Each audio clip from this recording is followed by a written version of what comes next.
આમ આદમી પાર્ટીના નેતા પ્રવીણ રામ અને રાજુભાઈ કરપડા કડદા આંદોલન વખતથી તેઓ જેલની અંદર બંધ છે। તો મિત્રો, આમ આદમી પાર્ટીના નેતા પ્રવીણ રામ અને રાજુભાઈ કરપડાના સમર્થનની અંદર આજે મકર સંક્રાંતિના દિવસે તેઓનો પરિવાર અને તેઓના ચાહકોએ તેઓની પતંગ બનાવી અને ચગાવી અને તેઓને સમર્થન જાહેર કર્યું। મિત્રો તેઓનો પરિવાર જે છે તે 90 દિવસથી પ્રવીણ રામ અને રાજુભાઈ કરપડાની રાહ જોઈ રહ્યા છે કે તેઓ ક્યારે બહાર આવશે, પરંતુ 90 દિવસ થઈ ગયા છે, પરંતુ હજુ પણ રાજુભાઈ કરપડા અને પ્રવીણ રામ હજુ પણ જેલની અંદર બંધ છે।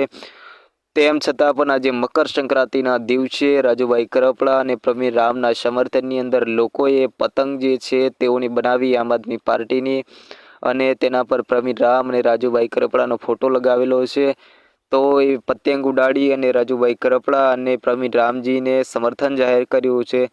તો મિત્રો, આ રીતે પ્રવીણભાઈ રામ અને રાજુભાઈ કરપડા ને સમર્થન જાહેર કરીને તેઓએ પતંગો ચગાવી, બધાએ મજા કરી, લોકોને પણ પતંગો આપી ચગાવવા માટે। આ રીતે તેઓએ પતંગ ચગાવીને રાજુભાઈ કરપડા અને પ્રવીણ રામને સમર્થન જાહેર કર્યું છે।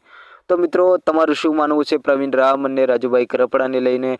તો ચોક્કસથી કમેન્ટની અંદર જણાવજો, અને વિડીયો સારો લાગે તો વિડીયોને લાઇક કરજો, ચેનલને સબસ્ક્રાઈબ કરી લેજો।